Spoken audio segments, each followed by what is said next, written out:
நடவடிக்கைக்காக காவல்துறை நோக்கி கண்டிக்கின்றோம்.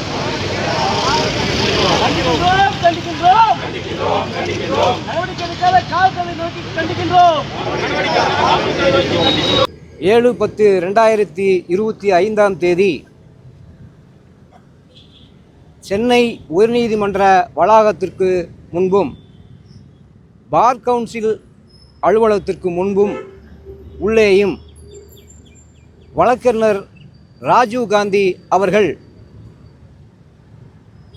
குண்டர்களால் கடுமையாக தாக்கப்பட்டு பார் கவுன்சில் அலுவலகத்துக்குள்ளே உள்ளே நுழைந்தும் சரமாரியாக தாக்கியும் பார் கவுன்சிலினுடைய பொருள்களை சேதப்படுத்தியும் ராஜீவ்காந்தி வழக்கறிஞருடைய இருசக்கர வாகனத்தை சேதப்படுத்தியும் தொடர்ந்து இருந்து வருவதால் நாங்கள் நாமக்கல் மாவட்டத்தில் உள்ள வழக்கறிஞர் சங்கங்கள் திருச்செங்கோடு, பரமத்தி, ராசிபுரம், நாமக்கல் வழக்கறிஞர் சிவில் மற்றும் கிரிமினல் வழக்கறிஞர் சங்கங்கள் அனைத்து வழக்கறிஞர் சங்கங்களும் ஒன்று சேர்ந்து ராஜீவ்காந்தி அவர்கள் கொடுத்த புகாரினை இதுவரையில் பதிவு செய்யாமல் இருக்கிற காவல்துறையை கண்டித்தும் தமிழக அரசு உடனடியாக புகாரினை பதிவு செய்து குற்றவாளியை கைது செய்ய உடனடியாக காவல்துறைக்கு உத்தரவிட வேண்டும் என்று தமிழக அரசை வலியுறுத்தியும் அதற்கு பின்னிட்டு இந்த வழக்கறிஞர்களுடைய பாதுகாப்பு சட்டத்தை உடனடியாக வருகின்ற இந்த நடந்து கொண்டிருக்கிற இந்த சட்டசபையினுடைய கூட்டத்தொடர் முடிவதற்குள்ளாகவே இந்த வழக்கறிஞர்களுடைய பாதுகாப்பு சட்டத்தை உடனடியாக தமிழக அரசு அதை நிறைவேற்றி கொடுக்க வேண்டும் என்றும் இந்த மாபெரும் கண்டன ஆர்ப்பாட்டம் இன்றைக்கு நாமக்கல் மாவட்ட தலைமை நீதிமன்றத்திற்கு முன்பாக நடைபெற்று கொண்டிருக்கிறது. ஆகையினால் உடனடியாக இந்த ராஜீவ்காந்தி அவர்களை தாக்கிய குற்றவாளிகளை உடனடியாக காவல்துறை தாமதிக்காமல் கைது செய்ய வேண்டும் என்றும் அதற்கு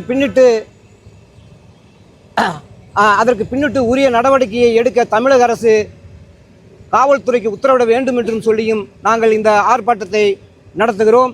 இந்த ஆர்ப்பாட்டத்தை பொறுத்தவரையில் அங்கே இதில் யாரும் எந்த விதமான ஒளிமறைவும் இல்லை. காரணம், அங்கே சிசிடிவி ஃபுட்டேஜிலே 7/10/2025 அதாவது பார் கவுன்சிலுக்கு முன்பும் உயர்நீதிமன்றத்துக்கு முன்பும் நடந்த விஷயங்கள் அப்படியாக பதிவு செய்யப்பட்டிருக்கிறது, பதிவாகியிருக்கிறது. It is a crystal clear that the wrongdoer, who is the wrongdoer? The police should take immediate action against the wrongdoer.